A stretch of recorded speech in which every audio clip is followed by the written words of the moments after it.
já vem debatendo há muito tempo essa questão da educação médica, com os professores da EDEM, eles trazem muita informação para a gente, muito debate que é importante. Né?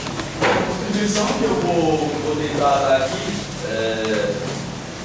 é de tentar discutir um pouco a questão das diretrizes curriculares nacionais, sobre um pouco sobre a discussão sobre educação. Né? Eu acho que é importante. Pode passar. Bom, então, depois do final vai ter a narração, então, para começar, eu acho que é a discussão sobre a educação. O que é a educação? O que serve a educação? De que forma se dá a educação? Né? Então, o primeiro debate que eu trouxe aqui para vocês é para a gente pensar um pouco como é que historicamente a educação se deu nas sociedades. Né? E assim, a primeira forma de educação que a humanidade conheceu foi a educação pelo trabalho.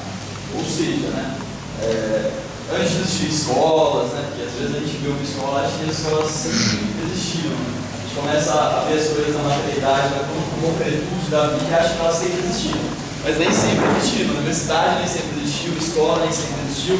Então, antes de existir esses aparelhos do Estado, para colocar esse tipo de educação, para repassar a educação se dava pelo trabalho. O que significa isso? O que quer dizer? Como indivíduo, eu coloquei uma foto parabenizada, né? Uma foto de alguns indivíduos caçando. Né? Os indivíduos iam caçar, por exemplo, na pré-história. Eles iam numa escola, numa faculdade de formação sobre caça, para aprender qual é a lança, que era a lança mais que ia mais longo alcance, ou a lança que perfuraria melhor a pele de certo animal, né? Que você caçar esse animal, você usa esse tipo de lança, você caçar aquele outro animal, você usaria aquele outro tipo de lança? Não, né? Não existia. Então a educação se dava pela prática, ali, pelo trabalho. Né? Você ia caçar um animal, você via que aquela lança que você estava utilizando não era mais adequada, você perdia a sua vida. Né? Os companheiros estavam do seu lado, entendiam isso, da próxima vez vão tentar fazer alguma outra lança. Né? Então a educação se dava pelo trabalho. Todo o modelo de educação, né, inicialmente, ele se deu pelo trabalho, né, pela experiência na concretude. Mas a gente sabe então que isso tem uma modificação histórica, né? Que hoje nós temos alguns aparelhos, como as faculdades, as escolas em geral, que elas têm a função então de repassar todo o conhecimento, ou teriam uma função, né, de repassar todo o conhecimento historicamente produzido pelo homem e dessa forma fazer com que esse conhecimento seja assimilado pelo conjunto dos indivíduos. Por isso que eu disse no começo, teria essa função. Né? Para que a gente não precise mais ficar descobrindo a cada vez que aquela lança não funciona, ou ficar a cada vez novamente inventando a roda. Né? Então a gente acumula enquanto ser histórico. Né? A humanidade acumula enquanto ser histórico. Só que ao longo do desenvolvimento humano a gente teve uma divisão, né? Que é a divisão da questão do trabalho e da educação. Né? E como se deu isso? Né? A palavra escola, a palavra escola, quem sabe o que significa escola? Escola significa lugar do ócio. Né? A palavra escola significa lugar do ócio. Por quê? Porque a fundamentação da criação desse tipo de aparelho é justamente porque haviam algumas pessoas que teriam acesso a esse conhecimento que estava sendo produzido pela humanidade e outras pessoas que iriam só trabalhar para sustentar essas pessoas que estavam no ócio. Então, escola, lugar do ócio, né? Algumas pessoas iriam para a escola e outras não. E como isso foi possível? Como isso foi possível? A gente tem que entender algumas coisas assim, né? Se você pegar os registros mais antigos da civilização, historicamente, tem aquela velha frase, né? Que 2 mãos alimentam uma boca. Certo? 2 mãos conseguiam alimentar uma boca. Ou seja, para que você se alimentasse, para que você conseguisse preservar a sua existência, você tinha que caçar, você tinha que ir atrás dos alimentos, ir atrás do chá, ir atrás das árvores, etc. Indivíduo. A partir do momento que há um desenvolvimento tecnológico da sociedade, é possível que 2 mãos alimentem mais de uma boca. Né? Com a produção desse conhecimento, duas mãos passam a ter um potencial de alimentar mais uma boca. Ou seja, isso quer dizer que um ser humano trabalhando, ele consegue alimentar não só a si mesmo, com o fruto do seu trabalho, mas ele consegue alimentar vários outros seres humanos. E dessa forma é possível, então, fazer com que essa sociedade seja dividida e que alguns trabalhem e outros se eduquem. Pode passar, depois isso vai ficar mais claro. E daí a gente tem a escola moderna, que é justamente a que a gente tem hoje. E hoje nós temos uma questão de que você não tem pessoas só que trabalham e pessoas só que estudam. Todo mundo vai para a escola, todo mundo tem jeito para a escola. Quer dizer, historicamente, até por uma necessidade, como acho que os professores colocaram melhor do que eu poderia colocar aqui, você teve a necessidade de educar grandes massas da população, até para que essas massas da população pudessem ser introduzidas num sistema de produção e elas pudessem produzir cada vez mais. Só que daí a gente começa a enxergar algumas contradições. A partir dessa questão da universalização da escola, de cada vez mais falar essa questão da escola ser universal, da escola ser para todos os indivíduos. Pode passar. E daí uma frasezinha aqui, para a gente dar uma pensada, é uma reflexão mesmo, para a gente começar a fazer outros debates. A gente tem o caráter perverso da educação, onde a escola da maioria reduz totalmente a educação da ideologia dominante. Hoje, uma pequena parcela se apropria do saber universal das escolas de boa qualidade, reproduzindo assim as contradições inerentes e necessárias à manutenção do status quo. É uma questão para reflexão, pode passar. Mas antes de a gente falar, então, assim, então nós temos, já partindo dando um passo a mais, nós temos dois tipos de escola hoje. Temos dois tipos de aparelhos que repassam esse tipo de conhecimento. Um aparelho que é colocado, que se coloca hegemônico para colocar os conhecimentos hegemônicos, mas para formar aqueles que vão para a hegemonia, e outro aparelho para repassar os conhecimentos básicos, como o professor colocou muito bem aqui, os conhecimentos técnicos essenciais para que aqueles indivíduos possam produzir, possam se inserir no trabalho. Quer um exemplo clássico? Por exemplo, o exemplo da minha faculdade. Eu desculpo para os colegas que estão aqui, mas eu faço, a minha faculdade é a FAMEMA, em Marília. A FAMEMA passou na década de 90 pelo projeto UNO, a FAMEMA. E lá foi institucionalizada a questão do PBL que o professor estava colocando aqui. Dessa aprendizado baseado em problema, problematização, etc. Os indivíduos que estão sendo formados em escola não são indivíduos para pensar o conhecimento. Esses indivíduos são para reproduzir o conhecimento e para serem massa de exploração no mercado. Eles não são indivíduos para pensar em conhecimento, para fazerem novas inovações sobre o conhecimento, para entender o conhecimento. Assim como o professor colocou a questão da tuberculose, por exemplo, o indivíduo que não tem acesso, não consegue entender, mas além do indivíduo não conseguir entender, ele não consegue produzir conhecimento novo também. Você não consegue ter acesso às bases do conhecimento historicamente produzido. Ele não consegue dar os saltos, ele não consegue contribuir para os saltos essenciais. E daí a gente fica para sempre dominado que os saltos exponenciais, os saltos de conhecimento, se deem numa área, numa seara de atuação que não é a nossa, que é a de quem? Que é daqueles que estão na hegemonia dessa sociedade. Então, daí, como é que a gente resolve esse problema? Então, a educação não serve para nada. A educação é só um aparelho de dominação ideológico. A educação não vai nos dar potencialidade nenhuma. Daí eu trouxe duas questões para a gente debater também, que são duas teorias que analisam a questão da educação. Tem a questão da teoria pedagógica crítico-reprodutivista e a teoria pedagógica histórico-crítica. O que a teoria pedagógica crítico-reprodutivista diz para a gente? Ela faz uma análise muito pessimista da educação, e coloca justamente essa questão do que a educação é um aparelho de dominação ideológica e que através da educação não é possível nenhuma potencialidade de transformação. Já a pedagogia histórica, por quê? Porque a sociedade como um aparelho dessa sociedade né, da sociedade mais ou menos, ela tem que fazer a reprodução dessa sociedade, e não a superação dessa sociedade. Né?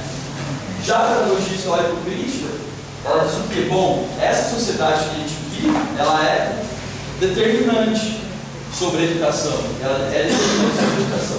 Só que a educação também determina essa sociedade. Então, por mais que seja impossível dizer uma educação totalmente libertadora nesse momento histórico, é importante sim que a gente debata a educação e debata modelos para transformar a educação em modelos para avançar nesse processo. Para não ficar uma coisa muito assim, não é possível, não tem solução, não vai passar. Né? E onde a gente pode começar, assim, por esse critério, a gente não pode perder nosso viés também. Achar que só fazendo mudanças pontuais na educação, a gente vai conseguir ter uma sociedade melhor, essa sociedade que o professor falou aí, que eu gostaria muito de viver, de trabalhar um dia e meio por semana, de poder viajar. A gente não pode achar isso de maneira nenhuma. Né? E só fazendo mudanças pontuais na educação, a gente vai conseguir isso. Eu acho que um bom caminho para a gente começar a fazer nossa análise sobre a diretriz seria essa frasezinha aqui. Começar a ver o conhecimento escolar e o currículo existente como invenções sociais, né? Como resultado de um processo envolvendo conflitos e disputas em torno de quais conhecimentos deviam fazer parte do currículo. O que são as diretrizes curriculares nacionais? Né? Foi muito bem expressado pelos chineses aqui. Bom, é uma disputa, é uma construção social que foi disputada. Né? Deveríamos perguntar como essa disciplina ou outra acabou entrando no currículo, como esse tópico não houve, por que essa forma de organização e outra, quais os valores e os interesses sociais envolvidos nesse processo seletivo. E foi um pouco o que os professores fizeram aqui antes de mim. Pode passar. Né? Só que para a gente pensar, e daí focando agora, saindo desse marco de pensamento sobre educação, conceitualização sobre educação, e passando diretamente para a questão da educação médica, a gente precisa pensar um pouco sobre o trabalho. Né? Essa ligação importante que a gente tem entre educação e trabalho. E pensar um pouco como é o trabalho médico hoje e qual é o profissional que o mercado quer formar e que precisa formar. Né? Então nós temos aí a questão hoje, né, a educação ideológica de um modelo de trabalho médico. E qual que é esse modelo? Né? É o ideal do exercício liberal, individual, cenário consultório, precisão, imagem liberal privatista. Ou seja, a maioria dos estudantes que entram numa universidade já carregam uma questão ideológica. Quando eles se formarem, eles vão precisar de consultórios. Né? Eles estão ainda lá na década de 50, de 40, achando que é possível fazer essa questão de que o médico vai ser aquele profissional que vai ter a maletinha dele, com todas as coisas que ele precisa ali dentro para clinicar, seu esteto, seu espírito, né, seu termômetro, e que a partir disso, de maneira individual, ele vai abrir um consultório e vai tratar as pessoas. Mas a gente sabe muito bem que esse tipo de médico não existe mais, foi superado historicamente. Né? Pode passar. Foi superado historicamente no Brasil em qual momento histórico? Né? É claro que é uma construção histórica, mas nós vemos isso claramente a partir do momento complexo médico industrial no Brasil. Ou seja, a partir da produção em larga escala de aparelhos, de tecnologia densa para a área de medicina, produzindo aparelhos, ressonância magnética, raio-x, né, aparelhagem mesmo, e que isso faz o quê? Isso faz a molecarização do médico. Por quê? Porque nem todo médico aqui, nem todos nós que vamos ser médicos, não vamos ter uma ressonância magnética. Ou a gente acha que todos nós aqui vamos comprar uma ressonância magnética? Vamos. Então, isso é essencial para a prática médica?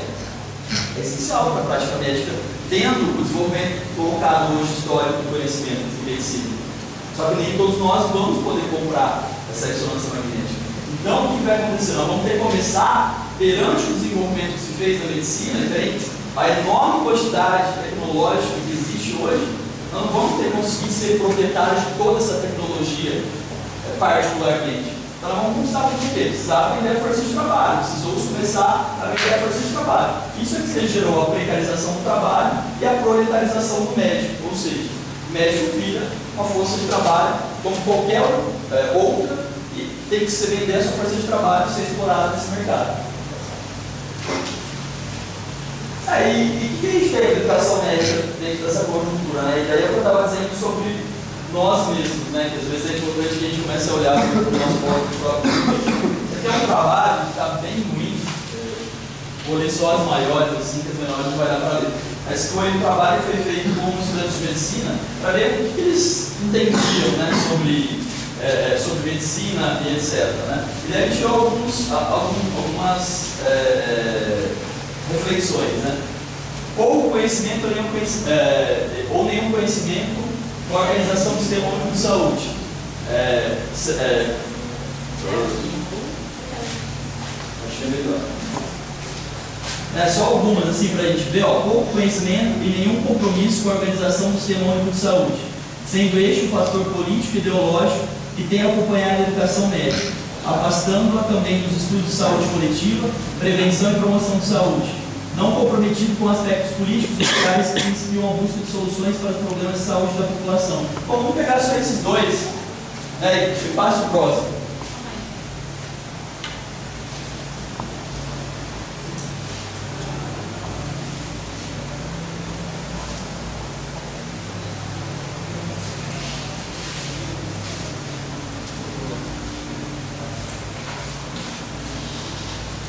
Bom, então, o que é? A gente conhece isso muito bem, né, dentro das nossas universidades, né?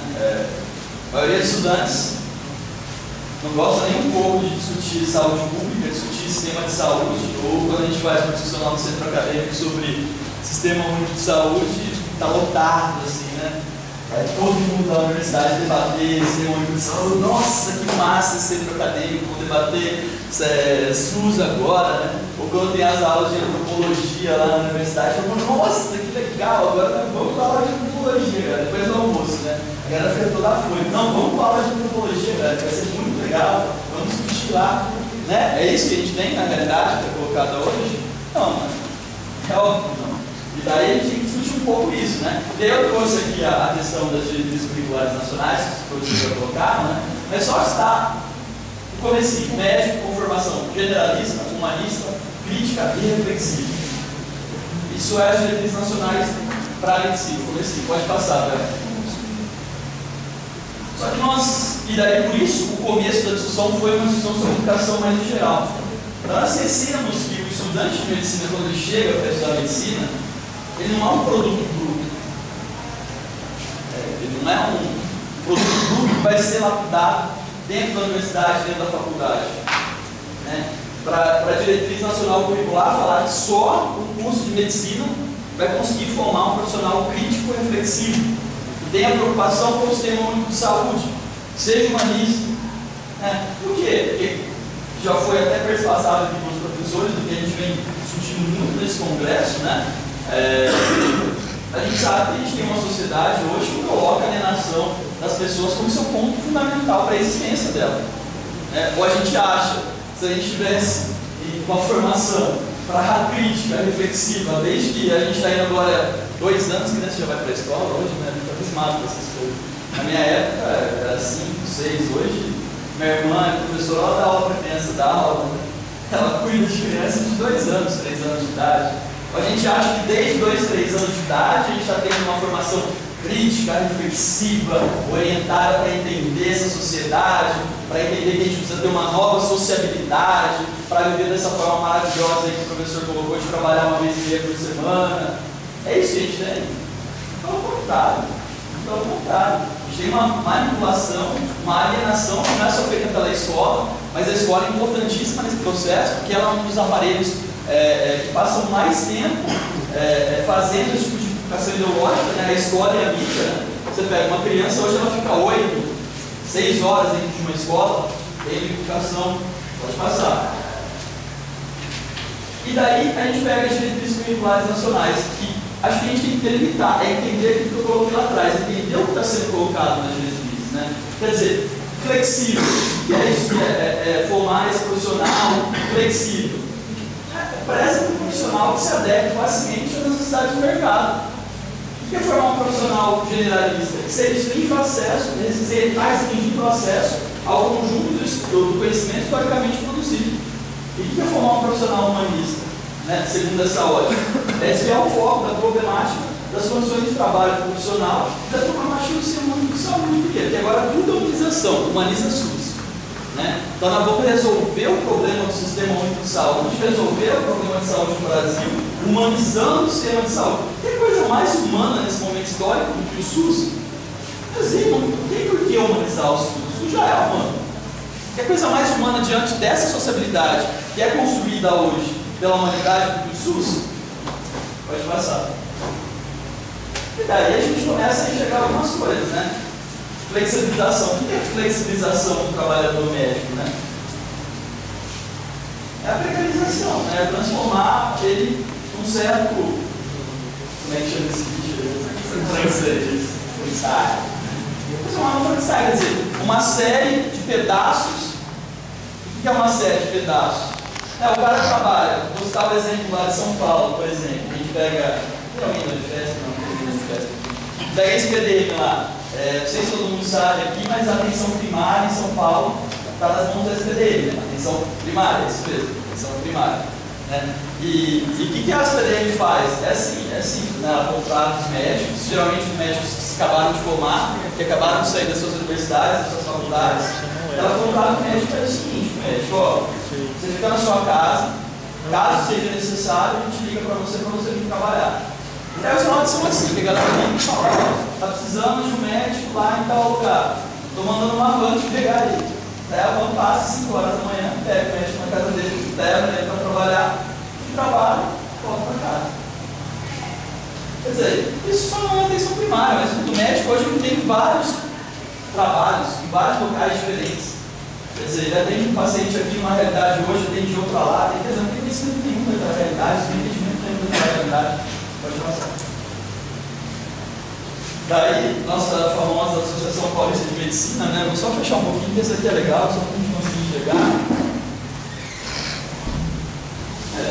Eu não entendi muito bem esse trabalho, mas bem, né? Pode passar. A metodologia do trabalho, né? Só achei hipótese, né? Com pacientes em 3 entrevistas, etc. Não precisa dar uma olhada depois, pode passar. Só que é de setembro de 2010. Importante aqui, escala de 0 a 10, o médico paulista terminou nota 4,7 para o seguro de saúde no Brasil. Pode passar. Cerca de 9, isso é o mais importante. Cerca de 9 em cada 10 médicos declararam que a interferência dos planos ou seguro de saúde na autonomia técnica do médico. Vocês entendem o que é isso? 9 em 10 médicos declararam que a interferência técnica no trabalho médico. 52% afirmam que essa prática é comum a todos, ou a maioria dos planos. Então, galera, quem estava aí pensando que ia para o plano de saúde, ia se livrar do SUS. Próximo. Uma coisa que foi discutida é que às vezes parece, aqui o Luiz falou um pouco, o Luiz sempre fala isso, a galera tá falando mundial, FMI, parece que tem discurso vazio, panfletário, né? Etc. Aqui, ó, eu tirei do trabalho de uma tese que é as políticas do Banco Mundial para a Saúde, né? Esse é um quadro do 1995 sobre estratégias de tracionamento da assistência e contenção de custos, feito pelo Banco Mundial. Uma das questões principais ali do controle de utilização é médico generalista responsável pelo encaminhamento. A gente precisa ler o resto, né? Vocês querem ler para ver o que é a atenção primária hoje no Brasil? Lista de espera. Médicos responsáveis pelo orçamento,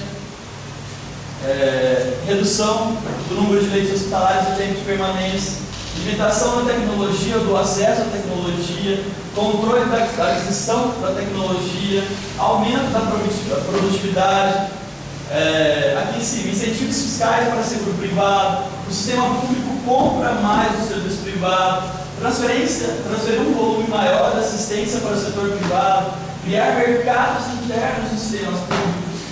É isso. 1995. Pode passar. E daí a gente fala em formar um profissional generalista, né? Mas qual que é esse tipo de profissional generalista que a gente está formando? Um profissional generalista para quem é na atenção primária. Qual a lógica da atenção primária? É um profissional com pouco conhecimento técnico e que resolve o problema.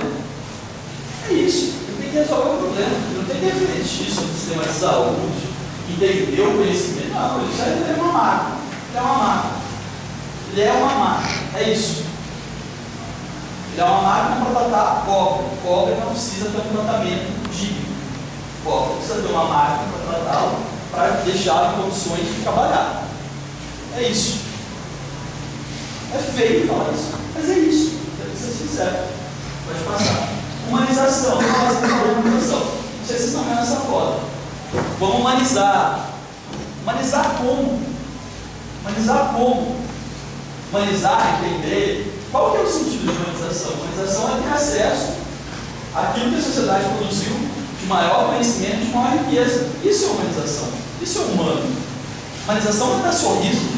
É também, óbvio. Mas assim, não é dar sorriso, abraçar, abrir a porta, né? Eu fiquei com um exemplo bom sobre humanização. Esse tipo de discussão sobre humanização foi renovar a minha carteira de motorista no Poupatempo de Campinas, né? Agora nessas férias.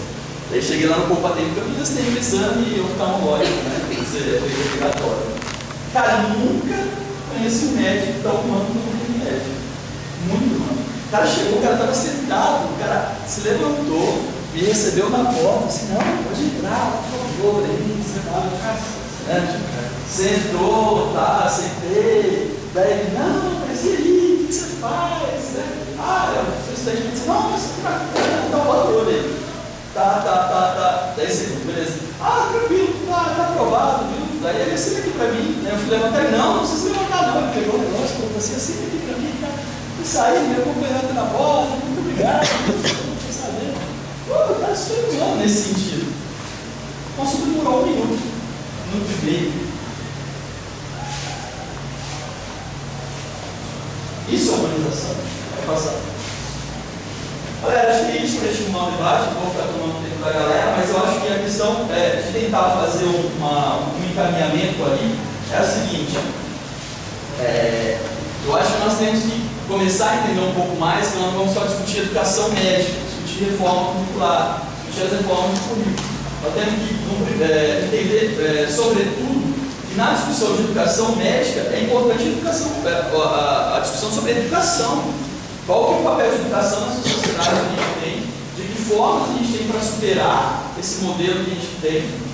Né? E quais são as teorias de educação que estão colocadas em geral? E assim, diferentemente um pouco do caso da saúde, que a gente vai debater em outro tempo na DENEM, que sim, requer de uma formulação nesse momento histórico, e requer mesmo, a gente ainda não conseguiu superar a questão da reforma sanitária, desse tipo de formulação na saúde. Na questão da educação, não que a gente tem uma coisa linda, maravilhosa, que a gente já tem todas as respostas, mas a gente já tem muito mais formulação. Então a gente tem que começar a ver bem outras fontes, etc. E começar principalmente a fazer articulação com outros movimentos que já discutem isso da educação também, para não ficar focado só na discussão de educação médica. E unicamente na discussão de educação médica, que às vezes parece uma massagem de ego, nossa, na medicina, eu quero discutir educação médica, e achar que nós vamos colocar o projeto de educação para a sociedade. Né? É o contrário, né? Nós temos que ir um pouco mais pensar que essa questão de educação médica ela tem que ser discutida no geral, né? Tem que ser discutida com as outras forças sociais que discutem educação. E já tem um acúmulo sobre isso também, né? Então acho que como encaminhamento assim, esse para debate, galera. Valeu, obrigado.